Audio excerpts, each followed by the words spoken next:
The broadcast is now starting. All attendees are in listen-only mode.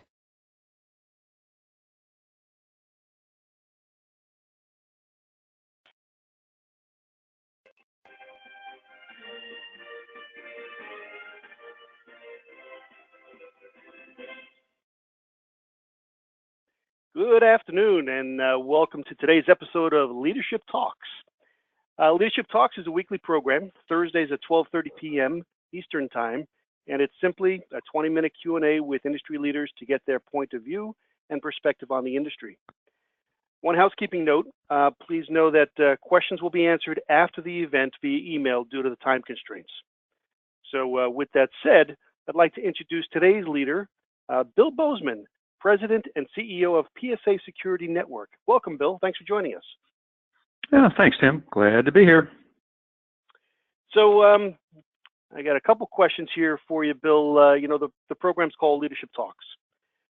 So I have to ask, what is your personal leadership style?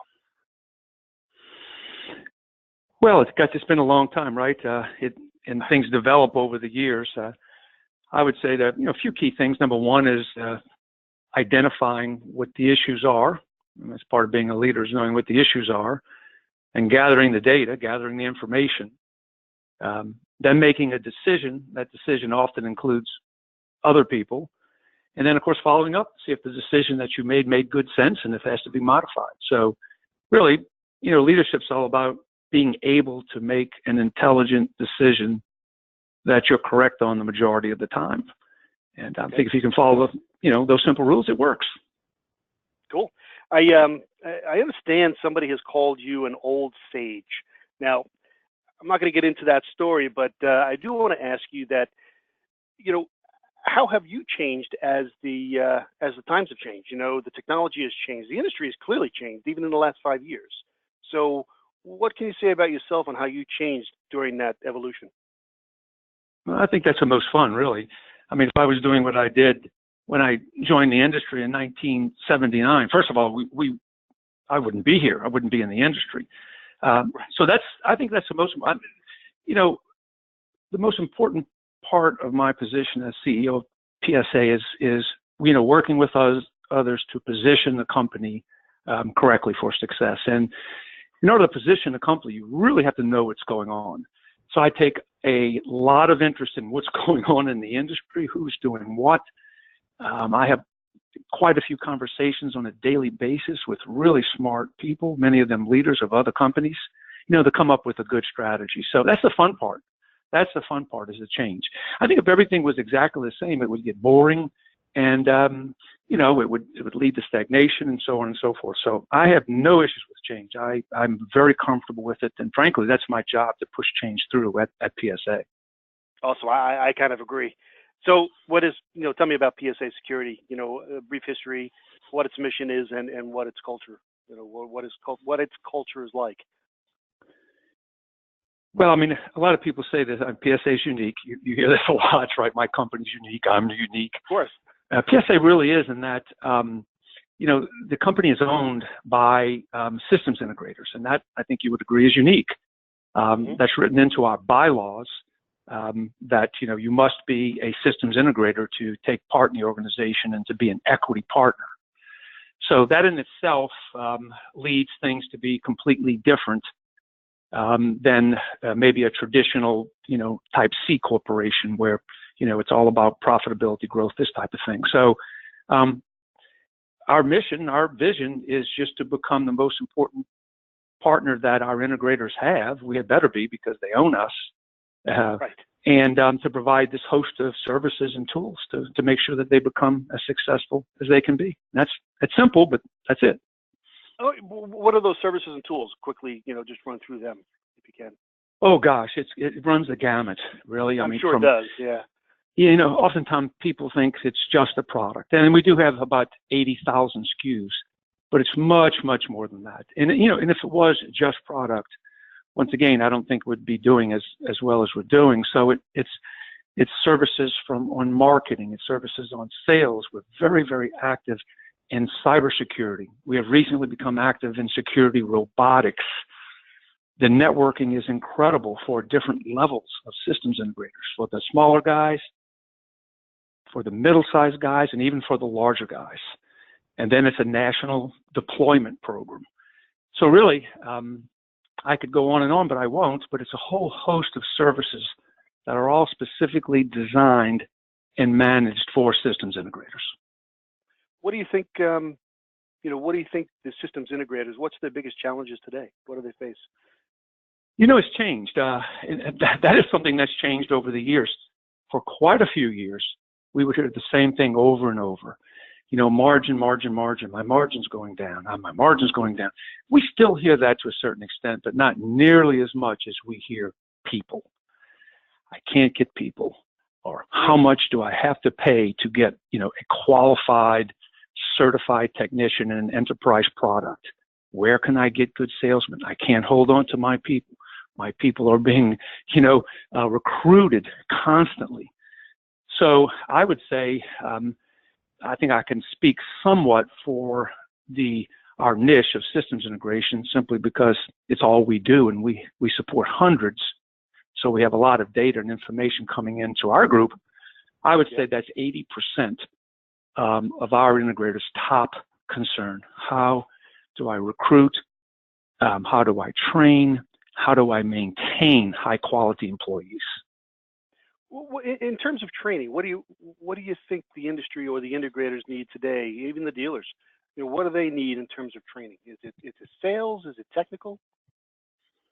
Well, I mean, it's both and a lot more. I mean, PSA was founded 42 years ago, and not many people know this. The organization has been around for decades, specifically to train. That was the goal for the first several years that we were around. Of course, that was before my time, even though I am an old sage. I'm not that old. I'm not that old of a sage. But so for years we just did training. That continues to be a core competency. We have a good-sized training department that's led up by Anthony Berticelli, who's a respected industry veteran. And we train on several different tracks. Naturally, people automatically assume it's all technical training and certification. Right. And there is a large track for that, but it's also sales training. And it's also training in new technologies. And business acumen is extremely important, and we focus on that. Oftentimes, a very gifted salesperson or a very gifted technology person is not necessarily the greatest business person. So we have an awful lot of training on, the best ways to run your company and good ideas there, and understanding your balance sheet, understanding a relationship with a financial institution. That training is as important as technical training or sales training. Right. Okay. So, this is the topic here is really more, what separates the winners and losers, in our integration space. What do you think the three key success factors are for an integrator today? Yeah, I mean, I think I'll go back. In listening is an important thing, and I try and listen to what I spoke to two this morning. I really listen to what they have to say. I don't have to always agree, but I certainly do listen. I would say the three top ones would be going back to the people. I believe, speaking from personal experience, this is my number one goal at PSA, is to have the best management team we can possibly have. And we've had consistent, really good years, and it really isn't because of me, other than the fact I have recruited and been able to maintain really top quality people. So that's number one. It's impossible to run a successful organization without good people. So that would be number one. I would say for systems integrators specifically, you must have, number two would be, you just have to have the right products. Now, our area of expertise is systems integration, commercial, industrial, government. So I'm not referring to residential here, but you must have the right video surveillance products. You must have the right enterprise access control products. If you're into managed services, you must have the right products for that particular niche. So I'd say that would be that would be the second most important thing after people is products. And then the third would be, this one might be a bit controversial, and I alluded to this a few moments ago. When you get to a certain size, say over 3, 4, 5, 6 million, and it's a tough decision for many startup entrepreneurs, you should have a business person running the business. Right. And that often is not the case. We find in our niche that systems integrators are often founded by gifted, as I mentioned earlier, gifted salespeople or gifted technology people, or maybe a combination of both, neglecting the business part and the strategy and the vision of what will make a successful company going forward. So, in order, at least in my opinion, is people, the right products and the relationships with those products and certifications with those products. And then, of course, I don't necessarily think you need a visionary to be successful, but having someone who understands the overall dynamics of the business and where you're participating and what verticals, and is able to come up with a plan that's going to make your company successful. And that particular individual does not necessarily have to be certified in the enterprise software that the company is deploying, nor does that person have to be a superstar salesperson. That person needs to know how to run a business and set the vision for the organization that he or she is running. So 2 follow-up questions real quick on those 2 items. One is, how do you know it's time to, quote unquote, fire yourself to have other people continue to build the company? And then what tips do you have for building the right team? Okay, I'll take the first one first. And Yep. I joke with our board of directors, that's who I work for. We have an elected board of directors. Right now we have a crackerjack group of directors. I tell them, and I'm joking, but I'm also half serious. And, I will fire myself when the time is ready. So how do you know, let me be specific to answer your question. How do you know when you should fire yourself? Yeah. Well, it's based on performance. It's really simple. It's based on performance. So if our organization, in this case, PSA, was dragging our closest competitors or peers, then that's certainly a sign that things aren't going well. So it's all based on how are you doing in the open marketplace. If you're doing well, then there's no reason to fire yourself or to be fired. If you're doing exceptionally well, just the opposite. But if you're dragging consistently and aren't able to fix the problems, then it's time to either fire yourself or to be fired. Mm-hmm. Okay. And I really don't think that one is very difficult. I mean, everyone has a P&L. You take a look at your P&L. You take a look at your growth as compared to your competitors. You take a look at the products and services you're offering as compared to the closest competition. That I don't see that as being that big of a challenge. Okay. Yeah. All right. And then quickly, tips to build the right team. Well, I did face this challenge when I first took over the CEO spot at PSA 16 years ago. I faced this challenge, and it's a very tough challenge. And I'll say something that will make people wince a bit, and that is the challenge that you have is a financial challenge. You must be able to, you need a budget that will allow you to hire A players, or if you have to mold into that over a period of time, B players. You won't grow and be successful with C players. So it really comes down, and I know some people don't want to hear this, but it really comes down to being properly financed. It comes down to money. Can you afford a first-class director of marketing, director of education? How about finance? What could be more important than having a strong, certified CFO? And, it just doesn't come cheap. And I know that, the new vogue is, well, if you have a popcorn machine and a ping pong table and everyone can bring their dog to work, that, you don't have to pay well because everyone is so happy with the dog and ping pong table. But the fact is, I don't believe that. And I just think you have to compensate people well. And you also have to give people, smart people that are well compensated, need rope. They need to be able to make decisions. And then they have to stand by those decisions and back them up. And if they're wrong, they have to be smart enough to change course and fix things. So it really comes down to recruiting. The recruiting process is extremely important. That's one thing I learned the hard way. And the processes and procedures that we have in place now have really helped us with that. With very low attrition. And once again, goes back to that same one, right, Tim? People. Yeah, people. Absolutely. But really good people are not cheap. Yeah. Understood. So, back to the integrator. It can be a full-time job, really, just to keep up with the pace of the industry. I mean, aside from, of course, reading security systems news, how can integrators stay on top of, all of that while running a business? Well, depending on the size of the business, I would say they can't. Okay.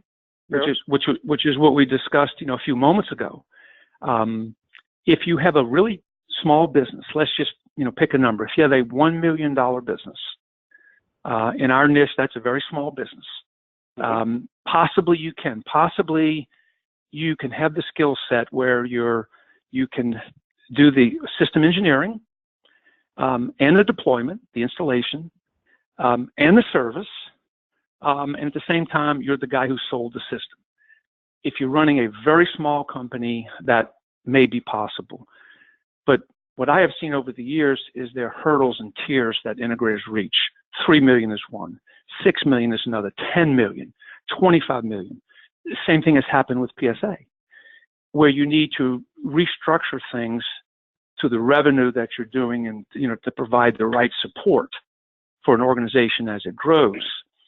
So once again, to go back and specifically answer your question, once you get to a certain size, you should not be that person who knows everything, because you'll be mediocre at everything. So in the case of PSA, we have a fabulous technical committee. If I have technical issues, it's handled by people who do this full time, every day, all day, technical experts. I'm not going to go to that committee and seek information on balance sheet issues. I'm going to go to that committee to seek technical information. We have a sales and marketing committee. Same thing there. Great full-time sales leaders on that committee. Questions on that? We go to them, right? We have a cybersecurity committee. I'm not going to go to the finance committee to ask questions about cybersecurity. So it's having a support structure around you. If you're a $5 or a $10 million integrator, then you need to have, an operations person who's running that part of your company, hopefully a technical director of some sort, and of course a sales team leader. And then with the individual, either he or she, actually putting all the pieces together and having the vision. But keeping up with everything is almost guaranteed failure if you're running any size of a company. Okay. So we're down to just a few minutes, and you just said a word that kind of piqued my interest: cybersecurity. I know PSA has done quite a bit over the last couple of years related to cybersecurity. Talk about it. Talk about the impact on our industry and what's happening with it. So you got a few minutes there. You probably need a half hour. Well, you need weeks or months. Yeah. It's been very frustrating. It's been a very frustrating experience. And once again, this came from networking. We originally became very concerned about this several years ago. It's going on close to 3 years. When I attended a meeting in New York City, it was a finance meeting, interestingly enough. And a gentleman that I knew who was recently retired from Goldman Sachs, we had a conversation about the future of security. Of course, he was interested in the investment part of this, not the technology, but got me to thinking about more and more and more of the products that our integrators were deployed on networks. And that was years ago.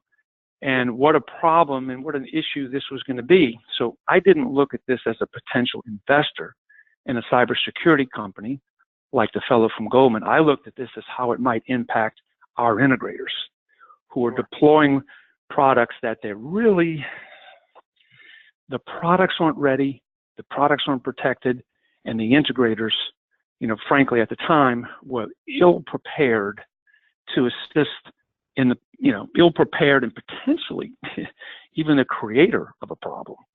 Right. So we have pumped in the PSAs of the size where we can invest in projects that we don't necessarily need a return for. So this is an investment that we are making in our community to bring our integrators up to speed and provide them with the knowledge they need on insurance, on how do they protect themselves internally, what can they do to work with the right manufacturers. And by the way, that has been a challenge, working with the manufacturers.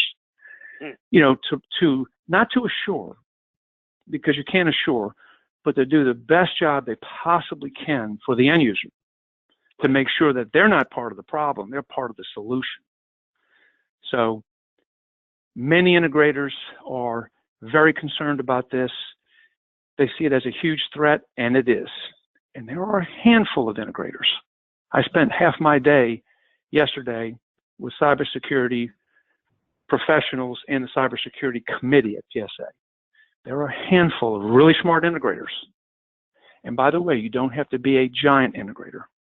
One of the most progressive integrators in the USA is a small company out of Hawaii. So you do not have to be a $100 million integrator to be cybersecurity savvy.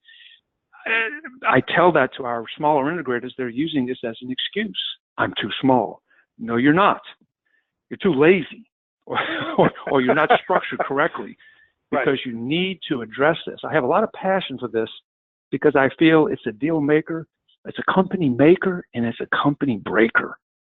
And, it's PSA's job to make sure that our integrators don't get broken. Yep. Awesome. Well, we are past our 20-minute point, and I'd love to continue, but 20 minutes is the deal. Bill, thank you for joining us today. I definitely want to have some more conversation with you around all this. Maybe we'll see each other next week at the ASU show. But That's again, great. Thanks for joining us, and we'll talk soon. Thank you, everybody, for attending. Okay. All right. Take care. Thanks.